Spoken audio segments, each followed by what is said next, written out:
The Wellness Show, episode 117. Welcome to The Wellness Show, a podcast on health and wealth. I'm your host, Tyhson Banighen, the founder of the Extraordinary Healing Arts Academy. Join me as we get the latest insight, tips, and strategies from wellness providers, coaches, and successful, heart-centered entrepreneurs, and much, much more.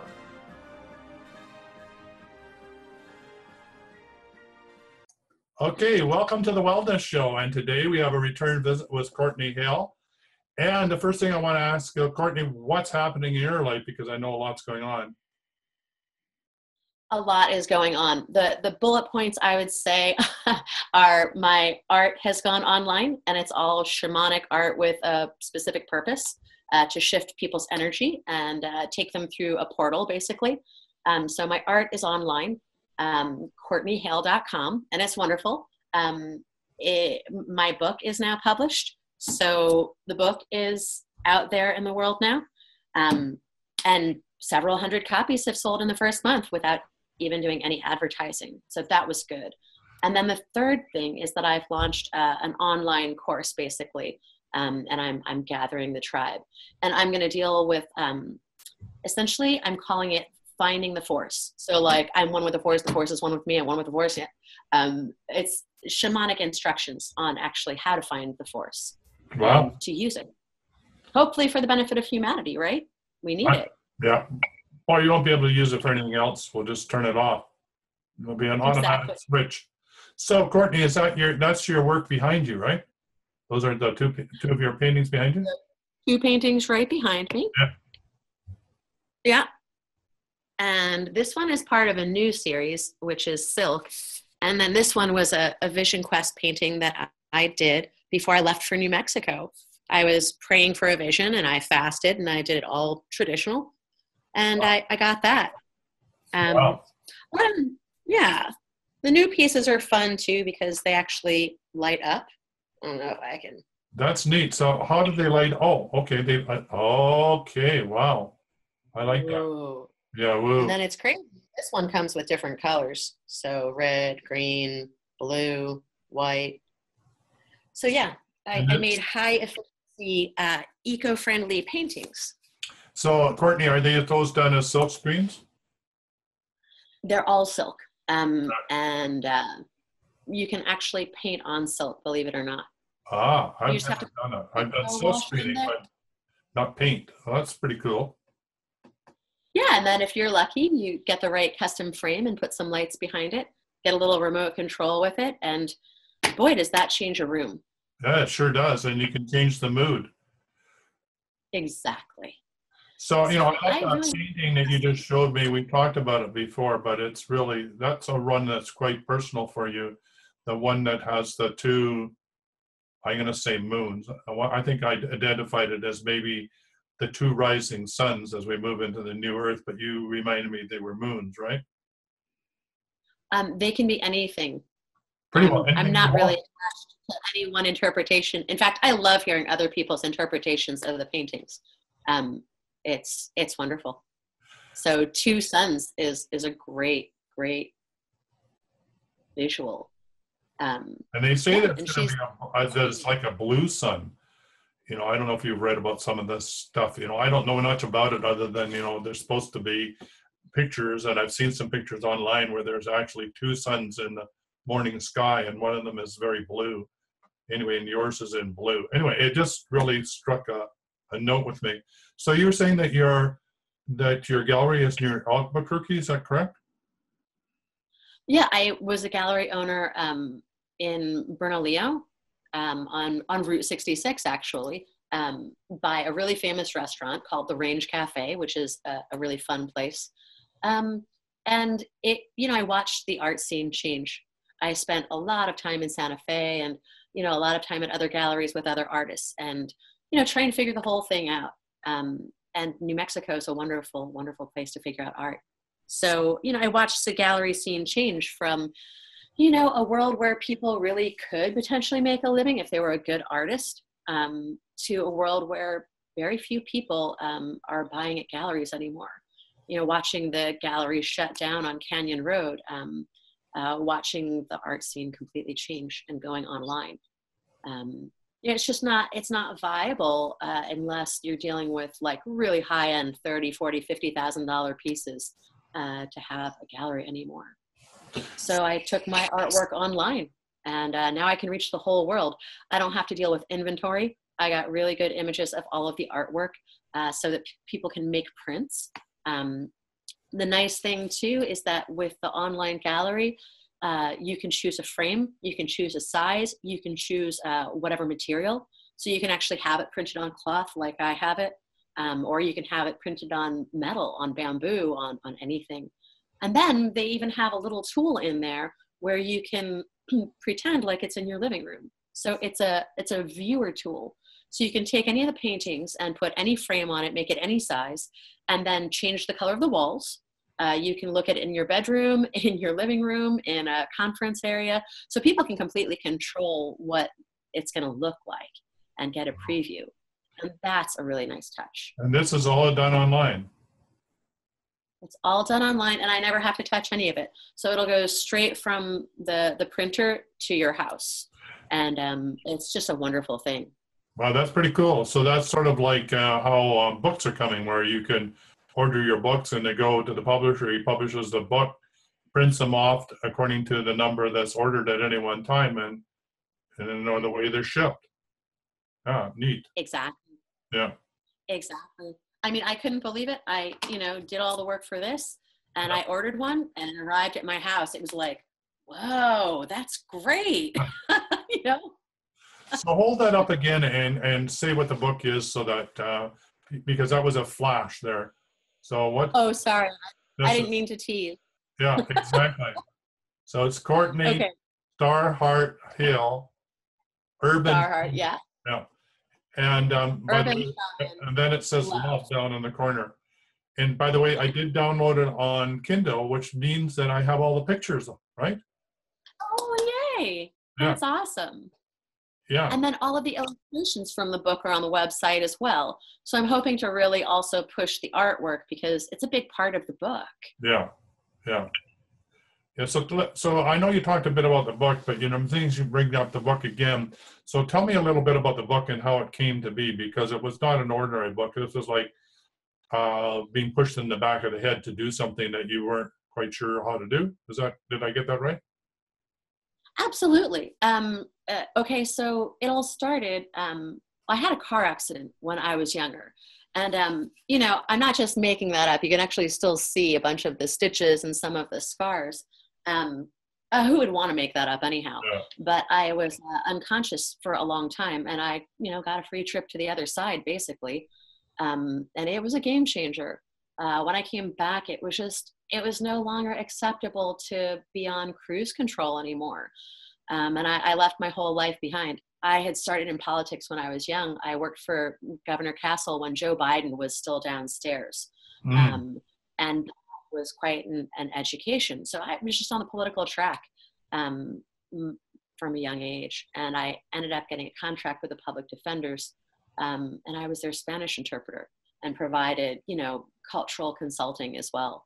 So it was during that tenure that I was pretty unhappy because I was part of the system that was so horrible.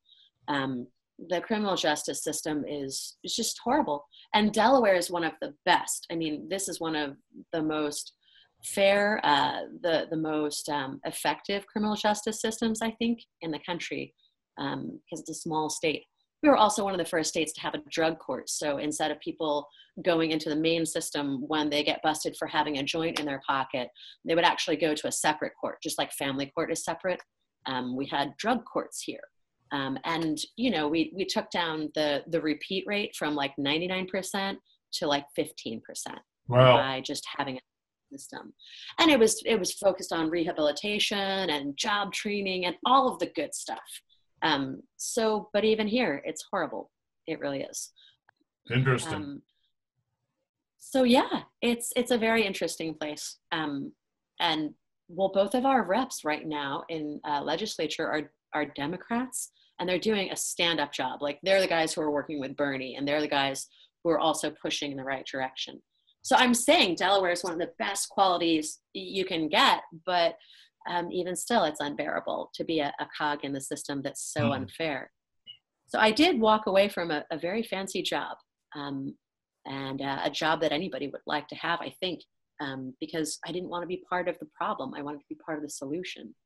And, you know, about the same time, got married, became a mother, and that was when the proverbial poopies hit the fan, because everything changed then for whatever reason. I had E. coli in the house I was living in, so I was dancing with death all the time. And I was in that slippery place between worlds all the time. Hormones definitely change the body. Being pregnant, being a mother, you see the world differently, obviously. But I started having these very lucid dreams that I was in an eco-village. I think we talked about this a little bit, right? Yeah, we did. I mean, eco-villages are really a key aspect of your future unfoldment, yet to happen, right? I think the eco-village has to happen. And I think now is the time to squirt out the first template. In the dream time, the eco-village was amazing because it was the first time in my life where I had ever felt this overwhelming sense of love.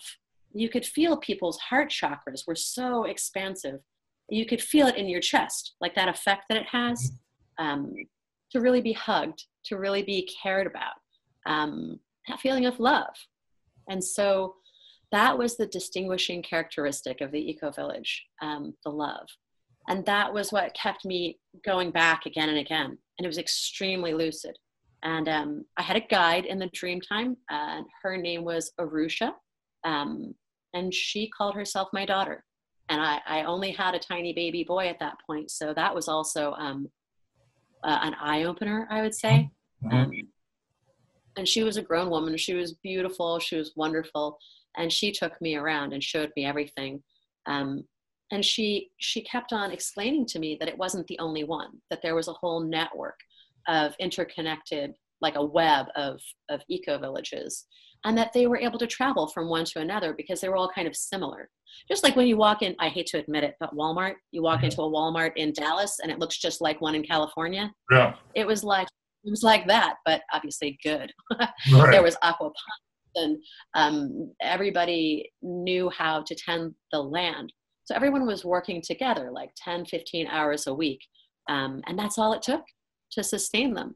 And in the meantime, everybody was able to bring their special gifts into the world.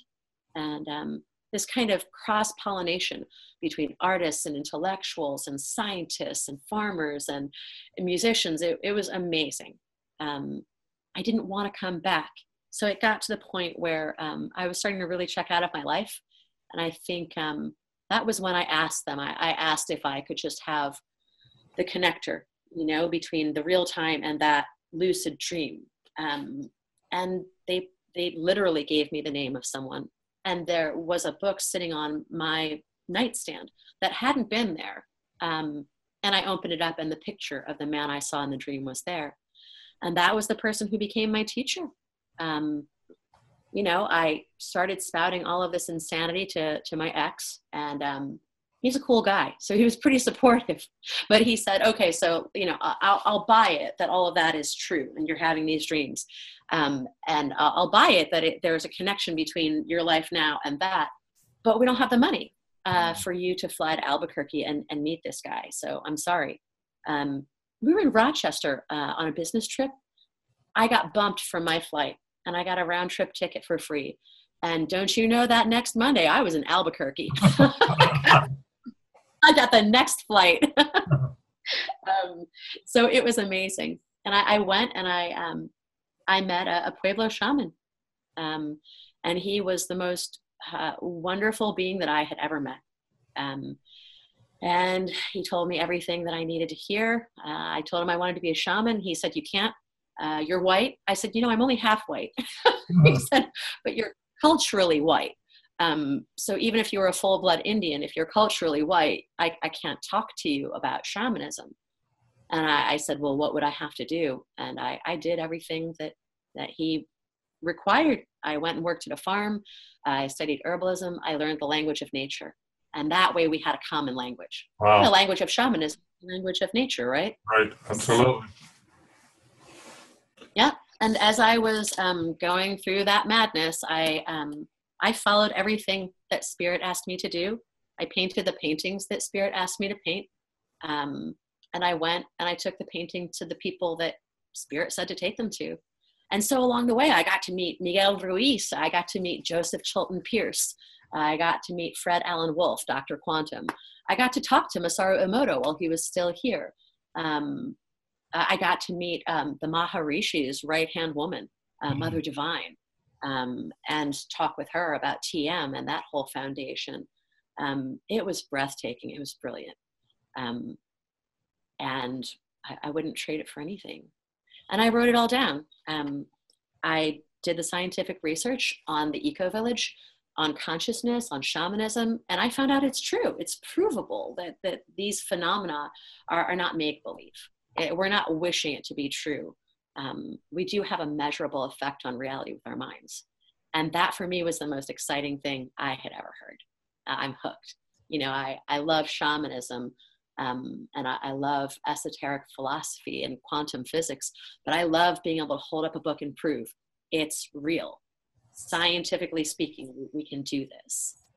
Yeah, not only that, you're really saying that from your experience of working with shaman in writing the book and the lucid dreaming, that you actually have a pathway from where we are to how to get there. And that, if I'm understanding correctly, you're saying now's the time to gather the tribe to walk the path to make this happen. So that's what I'm feeling is what's going on with you at this moment.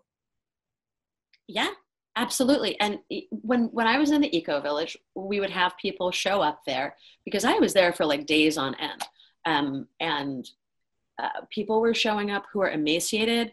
I mean, one of the things that I noticed was they had sores all over their faces and all over their bodies. And I was like, what's that?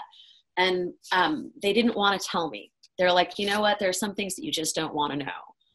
And I was like, yeah, but what happened? Like, was there an apocalypse? Was there a nuclear bomb? And they kept on telling me, we can't tell you because it's that whole parallax that, like you see it in Star Trek. Yeah. If someone in the future too much, then it'll ruin things, right? But now with Fukushima, I'm really concerned that what those people were suffering from was radiation poisoning. Mm-hmm. Mm-hmm. And that's coming our way now. And it is, I believe it may be irreversible and that something really bad is going to happen. And we need to have clean water and clean food. And that was what we had in the eco village. You know, just a comment on that, because of what you're saying is very, very powerful. And, you know, the information that's coming out of Fukushima is not very good. It's horrible. It's getting worse, and it's not in the press, and it's, you know, not being talked about, but we all know that this is a serious, serious problem. I do have a friend, she's Japanese, and her father or one of her relatives, I can't remember which, was actually in the epicenter of the Hiroshima bomb where it was dropped and actually survived. And so the scientific tests were done on his genetics about why was he able to survive when others weren't. And the only reason I'm bringing this up is because I actually do believe that we have that potentiality, that those of us, and I include myself and you and whoever is supposed to do this next step, will actually genetically do whatever is necessary to be able to handle it. So on one hand, I know I could go to the fear, but I'm not going to go there. I think that it could be part of being forced to go up another level, or to rise above it, or to enact our genes, or take over our responsibility as humans with our relationship with our bodies in a brand new a way that we haven't. In other words, get off automatic pilot and do something about it. Yeah. Well, it's like the whole Trump administration. I hate to even say his name, but the Republican administration in the United States is just so ridiculous that I think it's like a bucket of ice cold water, you know, like, wake up, everybody. And people, I think, are waking up. And that's the other reason why I'm coming even further out of the closet, is because I think it's important to share the information that I have. There are formulas, as you know, that will shift people's consciousness. And when we shift our consciousness and we're in that kind of TM state where we have the tranquil waters, then wow, the power of our prayer together is multiplied. And we need to be praying for a miracle right now. And so I want to teach people how to pray, you know? So the next book coming is Finding the Force, and that's the whole series that's coming up with the online classes. And it's going well. I've been able to like construct a website with the whole funnel and, you know, make it so that there's a membership site and all this. And I'm looking forward to working with you and putting something together that we can use for your university as well. I'm excited to do that. I mean, 1976, I was interviewed and I found myself saying, well, the next evolutionary step for humanity is to learn how to live in community. And, you know, all those years later, it still is true. And now as it was then, and probably even more so, that's the next step for humanity is learning how to do this as a collective or as a group. So I agree with you that this time we're being really shown what it's like not to do this, what it is to get caught up into our belief systems that our particular belief is more important than somebody else, which is really the fragmentation that seems to be spreading from America into Europe and seems to be going everywhere.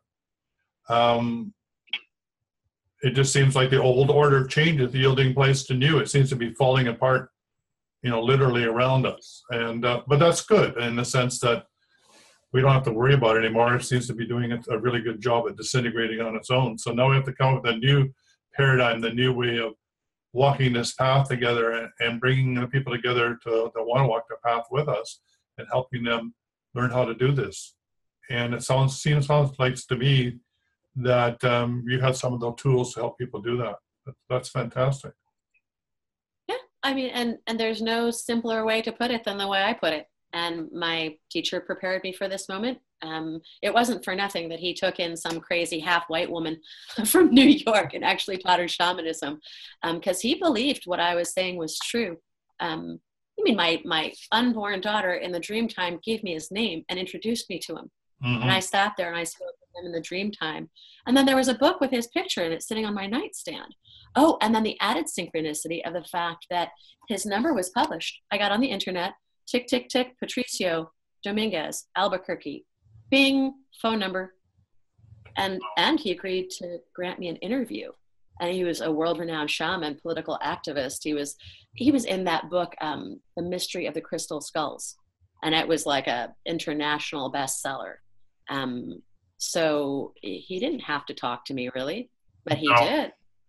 Well, The Mystery of the Crystal Skulls was, you know, a major turning point in my life too. So that one book, you know, literally jumped off a shelf and said, I was told to read it. And I said, well, no, I'm going to go see the whales. I said, read it.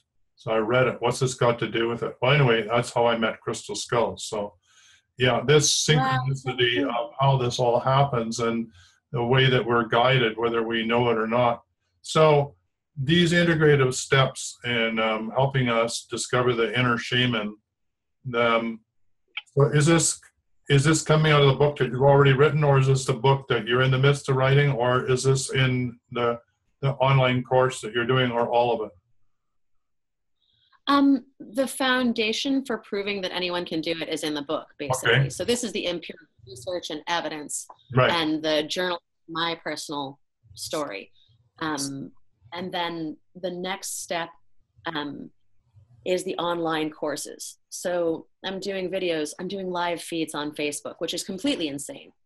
But you know, if you're a shaman and you're a practicing ceremonialist, you better be able to do it. It's like a preacher. You got to be able to stand up and talk and talk the talk, walk the walk. But it's a little terrifying. But yeah, so that's gathering the tribe. So I want to have an active process with people, because guys like you, I don't need to train you. You're already trained. But what I'm looking for, like the young Jedi, the rainbow warrior, 20, 40, 50 years old, who they've got the goods, but they're not sure what to do. So want to have an interactive process with them. And that's why the online thing, and that's why the Facebook thing. So we'll create courses around them, do webinars, charge very little for it, hopefully reach a lot of people. Yeah. But I want to know whether they're following me or not when I'm saying these things about quantum physics and mind over matter and Right. all of that. Because if they're not following it and they're not grokking it, then I've missed something, and I want to pull them in. Yeah, I think the time is now. I mean, one of my Facebook groups is Dowsing and Energy Healing. And, you know, it's now at 800 and growing. It grows like about 5 people a day. So I know that there's a great need out there of wanting to know how to do this, right? You know, let's call it the tools of the trade, you know, the sort of the link between ancient wisdom and shamanism and modern science, you know, and the physics of it all, and bringing those two worlds together with techniques of transformation of how you can actually live this and do this in the moment. You can become the shaman, how you can work with your inner shaman to bring about transformation, change in your body, to bring about the activation of your chakras or enlightenment or lucid dreaming. These are all exciting things that I think that the age group that you're going through, the Jedi, you know, these kids that are coming through full blown with all this knowingness, but no idea what to do with it, is very powerful. And helping them find that way to be in service and help clean up this planet is powerful thing to do. So yeah, count me in. When do we get started? I mean, you already started. I already did get started. I've done my first few live Facebook classes. And I think right now I'm still trying to understand what they need. You know what I mean? So if you already have an audience that's responsive, I would love to get in front of them and just start figuring it out together. All of these tricks that you and I both know, they're so simple. And all the years that we've spent, we could save people a lot of time and, you know, help really foster the miracles that we know are coming, right? Absolutely. The eco-village, consciousness. And we're going to need this miraculous kind of consciousness, I think. The planet is a mess, but it's nothing that we can't handle if we come together. Absolutely. Absolutely. And maybe that's why it's such a big mess, so that we are forced to come together. Yeah, I like to learn it easier and quicker, but, you know, we have to deal with what's showing up. So yeah, so what, have you started an online group? Do you have an online group now on Facebook? Or? I'm running it through my Facebook page right now. All right. And I'm funneling people through my art site and, you know, making the list that way. But I'm getting ready. I've got the YouTube channel up and it's called Smart Arts. Right. And the .com will be smartartsforyou.com. And that's where I'll be putting things up. Now, I'm not opposed to just, you've already done all that, so I'm not opposed to just pushing people through your site and working together that way. Because it's really not about me, you, or anybody else. It's about us. Yeah, it's about us using the multiplier effect. So let's see how we can do that. So I'll hook you into the Dowsing and Energy Healing group, and we can start to explore ways that we can broaden our outreach to the tribes that we have, and see if we can, like you say, discover how we can help this group discover themselves. Yeah, they came here for that. Yeah, right. They came here for a reason. They say that with each wave of different energy levels of beings coming in, that there were the front runners, like the outliers, right? Mm-hmm. You would definitely be one of those outliers who came so far ahead that you're here and able to really help us all a lot with the knowledge you've gathered. And I hope that I can do the same, like as a bridge person between your generation and then even the younger ones. Yeah, absolutely. For me, you know, that's my legacy. You know, I want to pass on what I've done, what I've learned in the shoulders of the dowsers that I've stood on and the shamans that I've worked on. I want to pass that on. You know, otherwise there's no point in it. There's no, you know, this is not for me to learn this stuff. It's for me to share this. That's the whole shamanistic tradition. So Yeah, for me, I just got back from Mexico about being with my shaman for a week. It was powerful. It was great to be to the sacred sites, talk to the Lords of Light. And yeah, so I look forward to working with you. And we just got a few minutes to go here, actually, half a minute. So Courtni, once again, how do people get hold of you? I know it'll be in the show notes, but. CourtniHale.com right now. CourtniHale.com is the way to find me. Put yourself on that list. We'll start sending out information and classes and Finding the Force. That's the next book. Finding the Force. Well, it was great to have you back on the show, and we'll be in touch. So until next time, bye for now. Thank you. Much love. For quality online wellness products, courses, and services, visit our sponsors, thewellnessstore.ca and the Extraordinary Healing Arts Academy located at thewellnessacademy.ca. To stay in touch, visit us at thewellnessshow.ca. And until next time, be healthy, wealthy, and wise.